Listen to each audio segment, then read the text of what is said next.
여호수아 21장 43절로 45절 말씀을 통해서 말씀이 다 응하였더라 라는 제목으로 간단히 은혜를 나누겠습니다.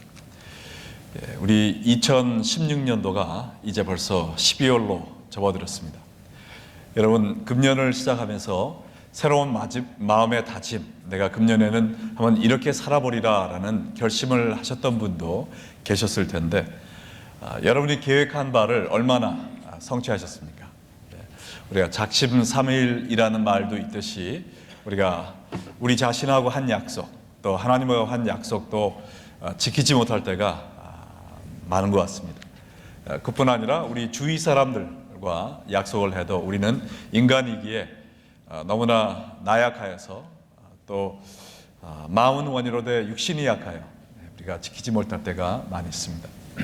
그러면 하나님은 어떤 분이실까요?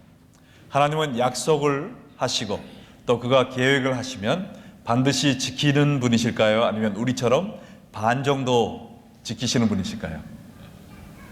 반드시 지키는 분이심을 믿으십니까? 네. 민수기 23장 19절에 보면 이런 말이 나와 있습니다. 우리 다 같이 읽어보겠습니다. 하나님은 사람이 아니시니 거짓말을 하지 않으시고 인생이 아니시니 후회가 없으시도다. 어찌 그 말씀하신 바를 행하지 않으시며 하신 말씀을 실행하지 않으시랴. 네, 우리 옛날 성경에는 시건치 아니신다. 이 새로운 성경에는 거짓말을 하지 않으시고 그 말씀하신 바를 반드시 행하시며 실행하신다라고 이야기를 하고 있습니다. 오늘 읽은 본문 여호수아 21장 43절로 45절 말씀은 가나안 정복 전쟁과 또 땅 분배를 다 끝내고 하나님께서 아브라함에게 주신 약속을 다 이루셨다라는 것을 선포하는 장면입니다. 오늘 이 말씀을 통해서 하나님은 그가 하신 약속과 그가 세우신 계획을 항상 100% 이루시는 신실하신 하나님이시라는 것을 깨닫게 되시기를 간절히 소원합니다. 우리가 오늘 이 짧은 세 구절을 통해서 하나님에 대한 세 가지를 배울 수 있는데, 첫 번째는 하나님은 약속하신 땅을 다 주신 분이시라는 것입니다. 43절에 보니까 여호와께서 이스라엘의 조상들에게 맹세하사 주리라 하신 온 땅을 이와 같이 이스라엘에게 다 주셨으므로 그들이 그것을 차지하여 거기에 거주하였으니, 하나님께서 이스라엘에게 가나안 땅을 주겠다라고 말씀하신 것은 690년 전에 아브라함에게 처음 주신 이야기입니다. 아브라함을 갈대아 우르에서 부르셔서 아브라함이 갈 바를 알지 못하고 하나님이 인도하시는 대로 갔더니 거기가 바로 세겜 땅 상수리 나무 앞에 도착을 했었습니다.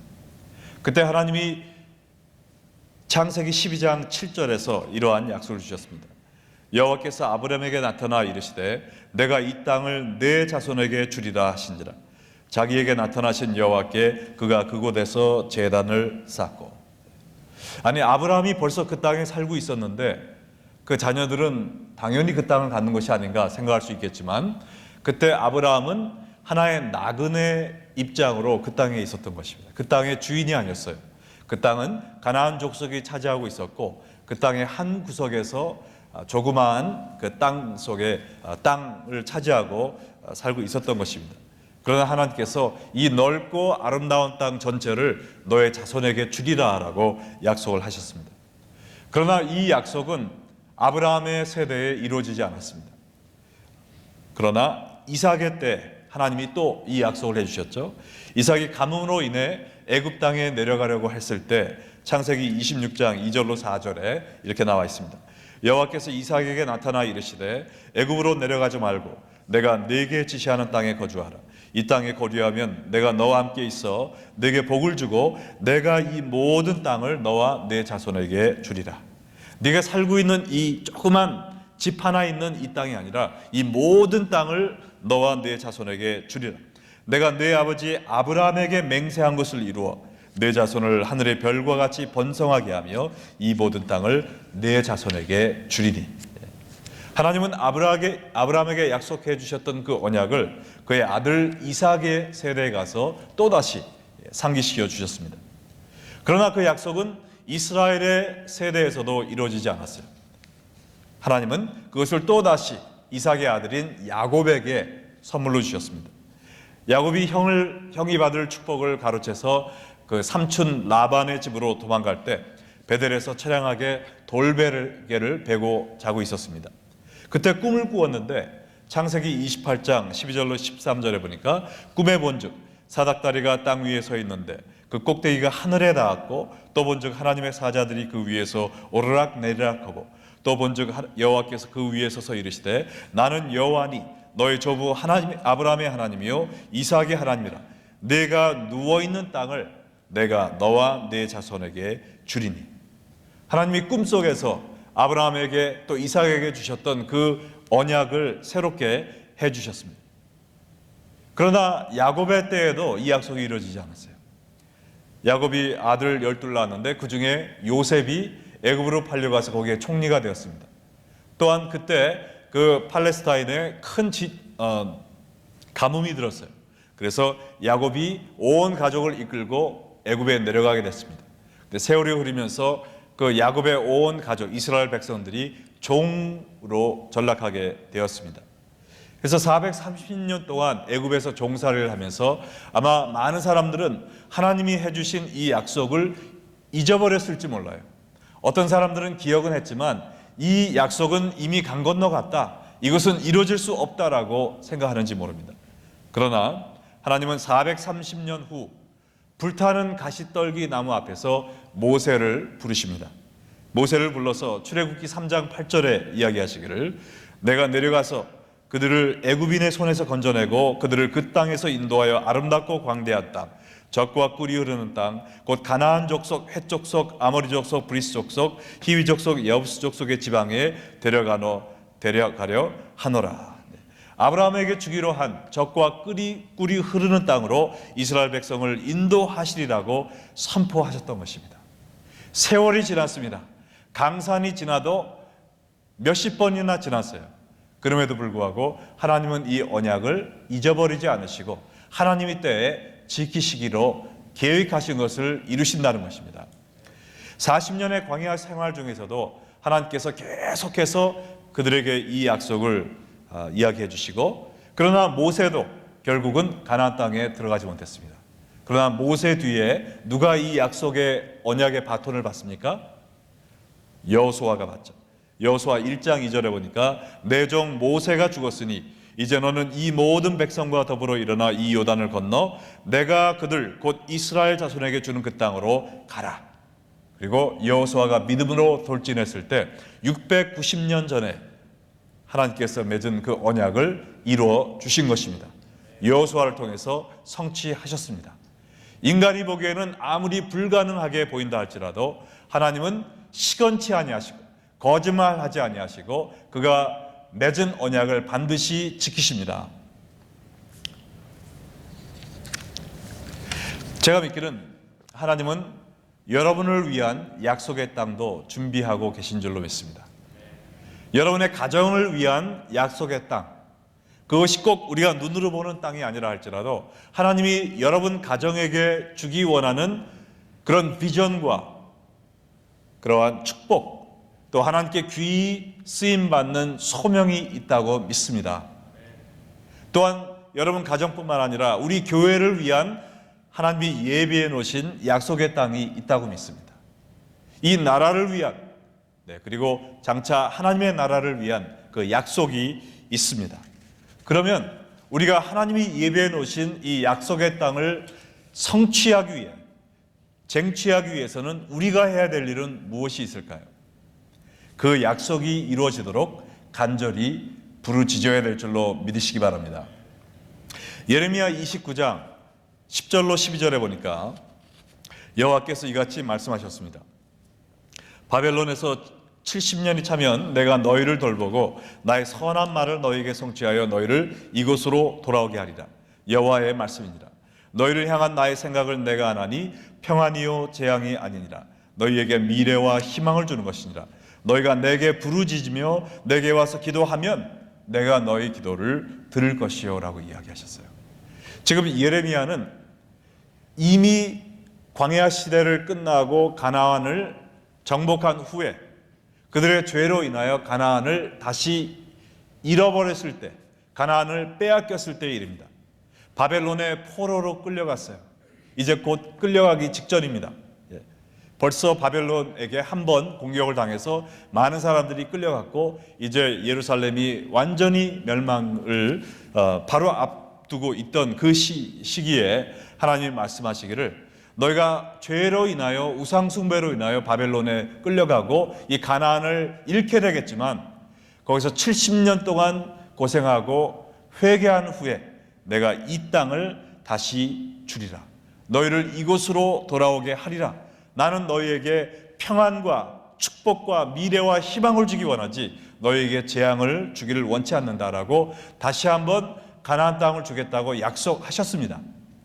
그러나 12절에 보니까 이렇게 얘기하셨어요. 그러나 너희가 내게 부르짖으며 와서 기도하면 이 기도를 들을 것이라고 그랬습니다. 하나님은 약속하셨지만 그 약속이 이루어지기 위해서는 그 약속을 위하여 간구하고 부르짖는 기도가 필요하다는 것입니다. 하나님이 약속하신다고 무조건 다 이루어지는 것이 아니에요.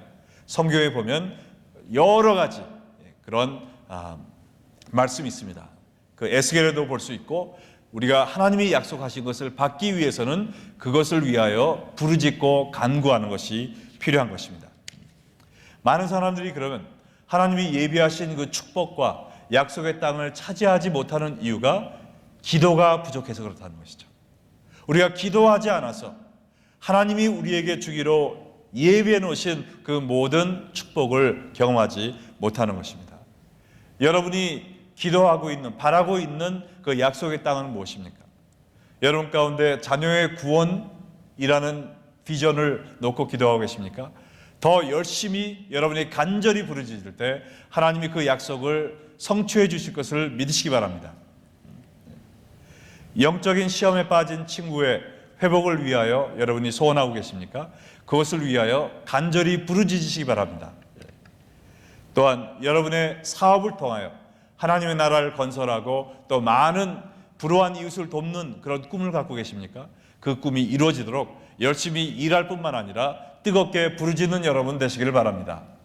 또한 우리 교회가 이 시카고에서 구원의 방주, 또 등대의 사명을 감당하는 그러한 교회가 되기를 원하신다면, 꿈꾸신다면 이것을 위하여 열심히 부르짖는 여러분과 제가 되기를 주의 이름으로 축원합니다. 그래서 제가 누차에 얘기한 것처럼 저희 교회가 지난 5년 동안 이제 한어 예배를 시작하면서 말씀 중심의 교회였어요. 그래서 말씀에 목숨을 걸었습니다. 그러나 이제 말씀에 우리가 기초를 다졌고 이제는 그 말씀 위에 더욱더 기도로 뜨거워지는 교회가 되어야 될 줄로 믿습니다. 그래서 저희가 제1차 중보기도 학교를 토요일 오전 7시에 지금 20명의 우리 성도들이 다음 주면은 끝마칩니다.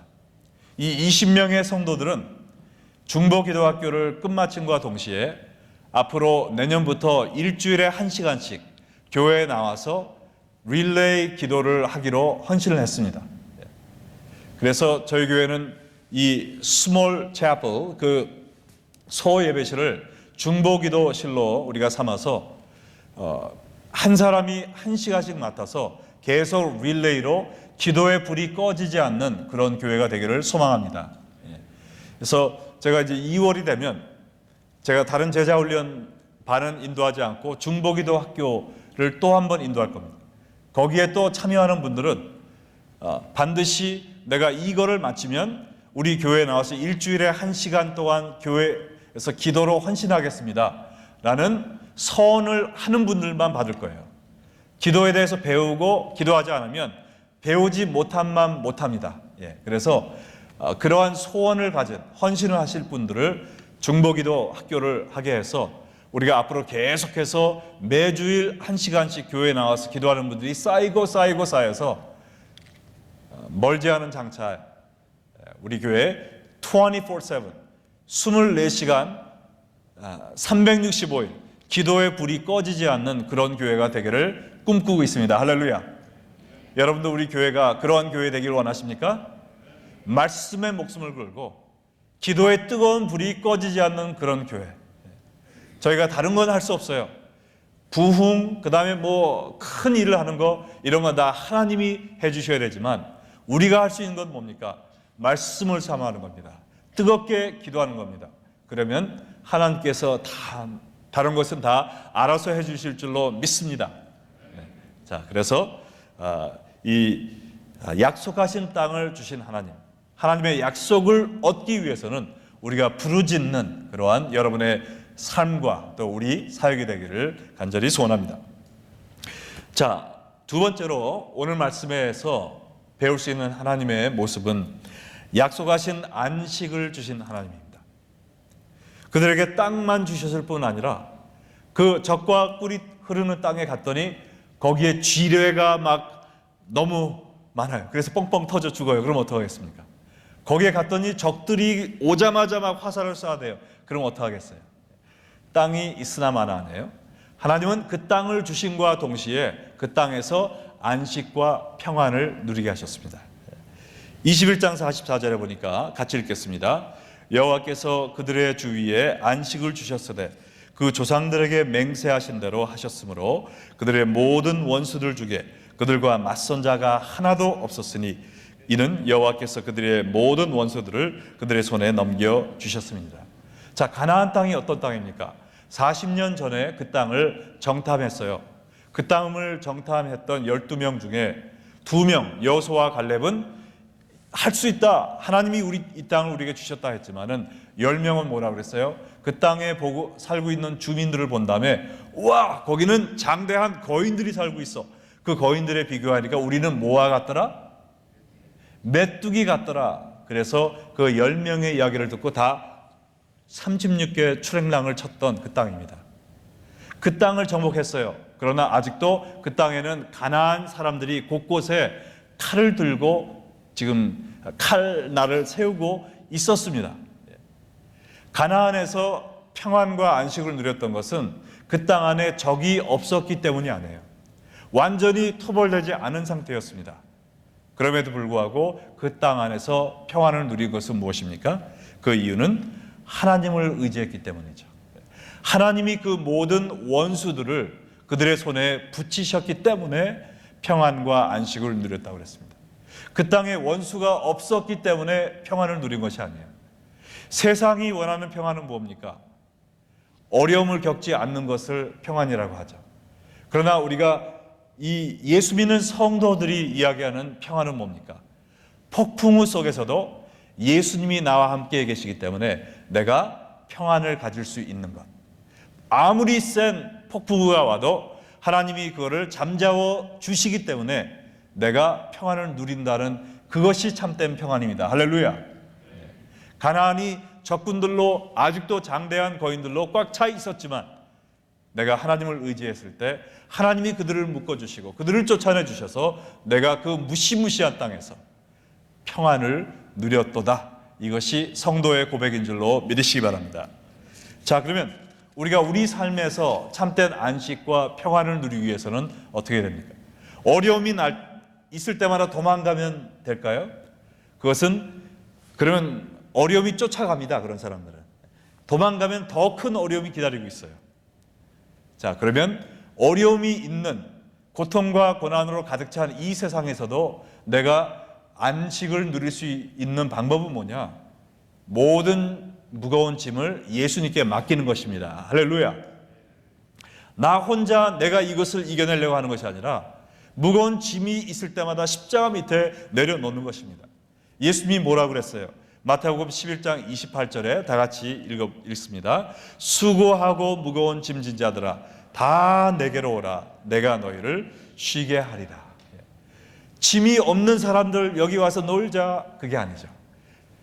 무거운 짐진 자들, 주를 위해 섬기며 수고하며 무거운 짐진 자들 다 내게로 오라. 내가 너희를 쉬게 하리라. 너의 짐을 나한테 맡겨라, 이 말이죠. 예수님은 이 세상에서 가장 무거운 죄의 짐도 해결해 주셨습니다. 근데 그거보다 더 무거운 짐이 어디 있습니까? 경제적인 짐, 인간관계의 그런 갈등, 경제적인 어려움과 자녀의 또 가정의 어려움, 이런 것을 하나님이 해결 못 해주십니까? 해줄 수 있음을 믿으십니까? 해주기 원하심을 믿으십니까? 그럼 왜 안 맡기냐 말이죠. 맡기지 않으니까 무거운 짐이 계속 나를 억누르고 있는 것입니다. 어떤 사람이 무거운 짐을 지고 갈 길이 멀어서 히치하이크를 했대요. 근데 추억이 와서 딱 섰습니다. 근데 거기에 벌써 추억을 뒤에 타서 가는 사람들이 있기에 딱 갔는데 이 사람은 올라타가지고 그 무거운 배낭에 추억에 내려놓지 않고 그거를 짊어지고 가는 거예요. 그래서 먼저 탔던 사람이 좀 이상해가지고 아이 왜 당신 그 무거운 거를 짊어지고 있습니까? 추억에다 내려놓으세요 했더니 그 사람이 아유 날 태워준 것도 미안한데 어떻게 이 짐까지 추억에 맡깁니까? 근데 이게 말이 됩니까? 그 추억에 올라탔을 때 나뿐만 아니라 내 모든 짐도 그 사람은 태워주기로 결정한 거예요. 그렇지 않습니까? 이와 마찬가지로 예수님께서 나를 구원해 주셨을 때 나의 과거의 모든 짐만, 죄의 짐만 해결해 주시는 것이 아니라 이 세상의 모든 염려와 근심과 걱정도 예수님께서 해결해 주시기로 결심하신 것을 믿으시기 바랍니다. 예수님께 내려놓지 않는 것이 민폐예요. 내려놓지 않는 것이 교만입니다. 왜 하나님의 사랑을 의심하고 하나님께 내 짐을 맡겨놓지 않으십니까? 하나님 이 세상에 걱정할 것도 많으신데 내 문제까지 너무나 그렇게 뒤로 빼지 마시고요. 하나님은 여러분을 사랑하시되 여러분의 머리카락까지도 세신다고 그랬어요. 여러분의 자녀가 어린 자녀가 고민이 있는데 엄마 바쁘고 아빠도 일하느라고 바쁜데 내 고민은 내가 혼자 책임져야지 하고서 밥도 못 먹고 빼빼 말라가면 여러분이 참 행복하시겠습니까? 아니죠. 자녀가 부모에게 자기의 고민을 털어놓을 때 부모는 더 행복한 거예요. 왜요? 사랑해 줄 수 있으니까. 그 문제를 해결해 줄 수 있으니까. 여러분이 하나님을 기쁘시게 하기 원한다면 여러분의 무거운 짐을 하나님 앞에 던져버리시기 바랍니다. 하나님이 해결해 주시고 여러분께 참된 안식을 주실 것입니다. 하나님은 여러분에게 짐이 없는 세상을 약속하지 않았어요. 고통과 고난과 적이 없는 세상을 약속한 적이 없습니다. 그러나 우리가 수고하고 무거운 짐진 자로 허덕이고 있을 때 예수님께만 가면 내가 너를 쉬게 하리라 약속하셨습니다. 이러한 믿음을 가지고 나의 모든 무거운 짐을 예수님께 내려놓는 거예요. 염치 없어도 괜찮아요. 하나님께 더 맡기면 맡길수록 하나님은 기뻐하십니다. 그래야 우리가 가벼운 마음으로 하나님을 더 사랑하고 더 섬길 수 있잖아요. 여러분 오늘 어떤 짐과 그런 걱정과 고민을 갖고 오셨는지 모르지만 많은 사람들이 이렇게 합니다. 기대화해 그래 하나님께 맡겨야지. 이것도 내려놓고 저것도 내려놓고 이것도 던져놓고 그 다음에 기도가 끝났어요. 아멘. 이제 또 가야지. 아이고, 이것도 짊어매고 저것을 이거 어떡하지? 이건 어떻게 해결하지? 아이고 나 못 살아 이거. 그러지 마시고 하나님이 원하는 건 뭡니까? 기도를 통해서 다 내려놨으면 놓고 가는 거예요. 물론 무책임하게 I don't care 그것이 아니고 이제는 예수님 책임입니다. 예수님이 하라는 대로만 쫓아가면 되는 거예요. 그러면 그 모든 무거운 짐이 쉼과 안식과 평안으로 바뀔 줄 믿으시기 바랍니다. 아멘. 자, 마지막 세 번째로 우리가 오늘 본문을 통해서 배울 수 있는 하나님의 속성은 뭐냐? 약속하신 선한 일을 이루시는 하나님이라는 것이죠. 이 약속의 땅 분배를 모두 마치고 마지막 45절에 뭐라고 하셨습니까? 여호와께서 이스라엘 족속에게 말씀하신 선한 말씀이 하나도 남음 없이 다 응하였더라. 하나님이 여러분에게 하시는 말씀, 여러분을 위해 갖고 계신 계획, 이 모든 것은 선한 일입니다. 선한 뜻이에요. 로마서 12장 2절에도 하나님의 뜻에 대해서 뭐라고 했어요? 너희는 이 세대를 본받지 말고 오직 마음을 새롭게 함으로 변화를 받아 하나님의 뜻을 분별하라. 근데 어떤 뜻이라고 그랬어요? 선하시고 기뻐하시고 온전하신 그 good and pleasing and perfect 이라고 그랬잖아요. 선하신 뜻입니다. 하나님을 기쁘시게 하는 아름다운 뜻이에요. 또 완전한 뜻입니다. 이것이 하나님이 여러분을 위해 갖고 계신 계획이에요. 그러면 여러분이 하나님, 그럼 이거 약속이 틀리지 않습니까? 나한테 선하고 기뻐하시고 온전하신 뜻만 갖고 있다고 그랬는데 왜 제 삶에 이렇게 어려움이 많습니까? 왜 못된 사람을 제 삶 속에 이렇게 많이 보내주셔가지고 제 마음을 이렇게 핥히십니까? 왜 저를 이렇게 달달 볶으십니까? 그렇게 데모하고 싶은 분 계세요? 자, 데모하세요. 괜찮아요. 왜냐하면 여러분이 겪고 있는 그 고통도 하나님의 선하신 뜻의 일부분이기 때문에 그렇습니다. 왜 그런 것을 허락하실까요? 그걸 통해서 우리가 예수님을 닮아가는 성숙한 성도가 되기 원하시기 때문이죠. 여러분, 예수님처럼 되려면 어떻게 돼요? 나를 죽이는 사람까지 용서했잖아요. 우리가 용서를 어떻게 배웁니까? 용서하기 힘든 사람이 내 옆에서 나를 괴롭힐 때, 그때 우리가 참된 용서를 배울 수 있는 것이죠.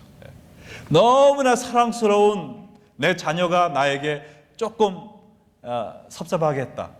거기서 참된 용서를 배울 수가 없습니다. 정말 문득이처럼 보기 싫은, 그냥 몽둥이를 때려주고 싶을 정도로 미운 그 사람, 이거를 용서해야 되는데 죽여 말이요 하면서 그 사람을 용서하는 그런 신앙의 씨름을 할 때, 그때 비로소 참된 용서를 배우게 된단 말이죠. 어떻게 인내를 배울 수 있습니까? 도저히 못 참겠는 그러한 상황에 하나님이 집어넣어 버리시는 거예요. 거기서 우리가 인내라는 것을 배우는 것입니다. 어떻게 사랑을 배울 수 있습니까? 너무나 미운 사람하고 내가 그 사람을 피할 수가 없어요. 그 사람하고 살아야 돼. 그 사람하고 교회를 다녀야 돼요. 그 사람하고 같이 일을 해야 돼요. 거기서 그 사람을 사랑하게 될 때, 그게 참된 사랑의 배움이라는 것이죠. 여러분의 삶에 있는 모든 고통과 어려움 하나도 악한 것이 없습니다. 다 선하시고 기쁘시고 완전하신 하나님의 뜻입니다. 그것을 통하여 여러분이 예수님을 닮은 성도는 세인트예요. 성인입니다. 그게 성인이 되기를 원하시는 것입니다. 자, 그러면 우리가 마지막으로 이러한 어려움 속에 내가 봉착했다. 어떻게 되겠습니까? 낙심하거나 포기하지 말라는 것입니다.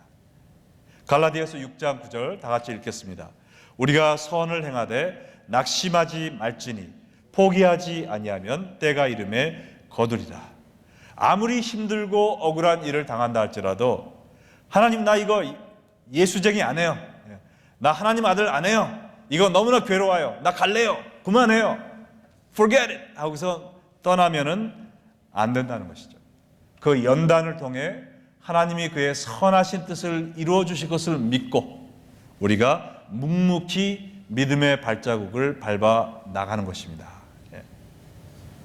예레미야 29장 11절 아까 읽었잖아요. 여호와의 말씀이 뭐라 그랬어요? 내가 너희를 향한 생각은 평안이요 재앙이 아니니 미래와 희망을 주는 것이니라. 이걸 믿으십니까?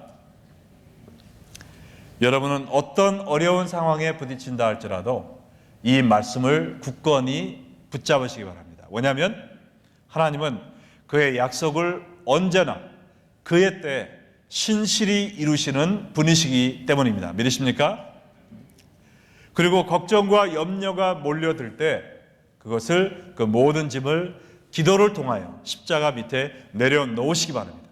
그리고 거기 남겨놓고 그냥 가세요. 그리고 하나님이 하라는 대로만 순종하면 되는 것입니다. 그러면 예수님께서 여러분에게 안식과 평안과 쉼을 주실 것입니다. 그 믿음의 여정이 아무리 힘들고 고통스럽다 할지라도 포기하거나 낙심하거나 좌절하지 마세요. 그럼 지는 겁니다. 선을 행하되 낙심하거나 포기하지 아니하면 때가 이름에 거두리라. 아름다운 하나님이 뜻하신 그 약속의 열매를 거두는 여러분 되시기를 주의 이름으로 축원합니다. 다 같이 기도하시겠습니다.